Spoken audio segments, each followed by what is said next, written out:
안녕하세요. 모르는 사이에 조금씩 마음의 양식이 스며드는 신합으로 책방입니다. 전편에 우리는 경제적 자유라는 성을 어떻게 정복할 것인가에 대해 이야기해 보았어요. 쉽지는 않지만 계속 성공한 사람들의 이야기를 들으면 무의식의 변화가 생기고 이를 실천할 힘이 나타날 것이라고 믿어요. 오늘은 역행자 실천의 마지막 단계인 역행자의 쳇바퀴를 이야기할 거예요. 여러분, 그리스 신화의 시시포스의 형벌을 들어보셨나요? 시시포스는 죄를 짓고 영원히 돌을 굴려야 하는 숙명을 지녔습니다. 정상으로 올린 돌은 굴러 떨어져서 다시 올려야 합니다. 말 그대로 영원히 올려야 하는 하데스가 내린 형벌입니다. 우리 인생도 시시포스의 형벌처럼 무수히 많은 문제가 주어져 있습니다. 연봉 1억을 받는 사람은 2억을 받기 위해 노력합니다. 수백억 대의 자산가도 현재에 만족하지 못하고 더 큰 욕심을 가집니다. 세계 최고의 사업가인 일론 머스크는 화성 이주 계획을 진행하고 있습니다. 왜 인간은 만족하지 못할까요? 그것은 우리 뇌 속에 흐르는 도파민 때문입니다. 목표를 설정하고 이루는 과정에서 결과를 내면 도파민이 분비되면서 행복감을 느낍니다. 하지만 이 감정이 오래가지 않아요. 더 많이 벌어야 돼. 새 목표를 만들어 라고 채찍질을 하지요. 마치 시시포스의 형벌처럼. 하지만 우리는 시시포스와 달리 목표를 설정하고 실패하는 과정에서 성장을 합니다. 저자의 말처럼 우리는 레벨업을 통해 자유라는 보상을 얻습니다. 나는 책을 읽기 시작한 후부터 지금까지 시시포스처럼 돌을 정상에 올리고 떨어뜨리기를 반복했다. 그런데 어느 순간부터 돈, 시간, 정신으로부터 완전한 자유를 얻은 상태가 되었다. 지금도 누군가는 나에게 놀면 되지, 왜 일을 하느냐고 묻는다.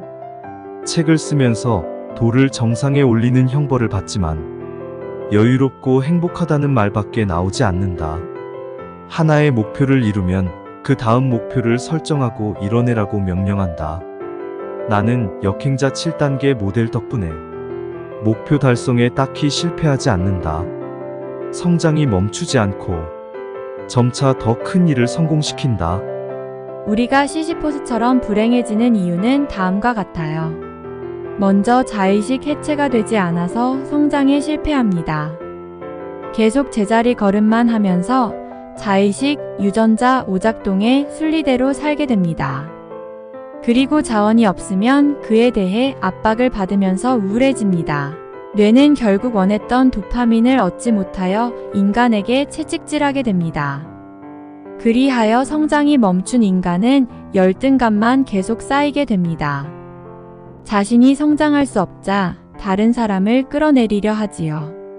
타고난 유전자의 명령에 따라 순리자의 인생을 살아간다면 시시포스와 같은 삶을 살게 됩니다. 사실 인생이라는 게임도 별반 다르지 않다. 왜냐하면 그 다음 목표는 지금까지 상대해왔던 적들보다 수준이 높을 수밖에 없기 때문이다. 실패를 해야만 레벨업 버튼을 누를 수 있다. 삶이 안정되면 도파민은 새로운 것을 얻어라라는 명령을 내린다. 이를 얻는 과정에서 고통과 실패를 반복한다. 이때 지름길이 되어주는 것이 역행자 7단계 모델이다. 순리자들은 실패 앞에서 자의식이나 유전자 오작동으로 레벨업의 기회를 놓친다. 저자가 말한 경제적 자유는 언제 다가올까요?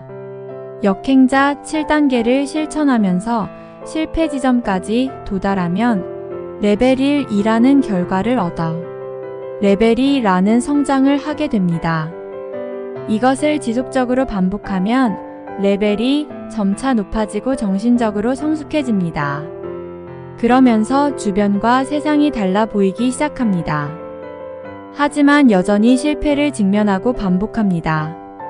세계 최고의 부자이자 천재라 불리는 일론 머스크도 매일 실패하며 고통받아요. 인간은 목표를 이룰수록 더 더 높은 성취를 원하기 때문에 목표가 높아질 수밖에 없다. 나는 이것이 시시포스의 형벌처럼 끝이 없다는 걸 알고 있다. 하지만 실패라는 게 오히려 나를 레벨업 시키고 장기적으로 나를 풍요롭게 만든다는 걸 알기 때문에 오히려 심장이 두근거린다. 이게 바로 역행자의 마인드다. 나는 인간의 본성을 알기 때문에 본능적 두려움을 오히려 행복이라는 관점으로 전환시킬 수 있다. 다시 말하지만 실패한다는 건 레벨업을 하고 있다는 뜻이다. 유전자 코드는 나에게 실패란 죽음과도 같으니 반드시 피해야 해라고 속삭이지만 나는 이것이 유전자의 오작동일 뿐이란 걸 안다. 우리를 지배하는 유전자, 무의식, 자의식의 명령을 벗어날 때 우리는 인생의 자유를 얻을 수 있습니다. 그리고 저자는 돈을 버는 것을 강조하였지만 진정으로 말하고 싶었던 것은 우리의 행복입니다. 경제적 자유는 행복을 이루기 위한 수단입니다. 역행자 7단계 모델을 여러 차례 강조한 것은 그것이 경제적 자유를 가져다주는 방법인 동시에 나를 행복하게 만들어주는 수단이기 때문이다. 인생이 잘 풀리기 시작한 시점부터 끊임없이 생각했다. 어떻게 나같이 멍청하고 열등했던 사람의 인생이 이렇게까지 바뀔 수 있었을까? 나의 성공을 이론화하면 다른 사람에게도 이 방법을 공유할 수 있을 텐데, 이런 경험을 스스로 신기하게 여기며 10여 년간 원인을 분석했다. 그렇게 수없이 고민하여 이론화한 것이 역행자 7단계 모델이다. 난 이제 행복하다. 시간으로부터, 인간관계로부터, 돈으로부터 자유롭다. 하루하루가 기대되고 자신감이 넘친다. 영원히 죽지 않고 이 즐거움을 누리고 싶다. 나는 과거의 나와 같은 사람들이 이 감정을 느낄 수 있게 해주고 싶다.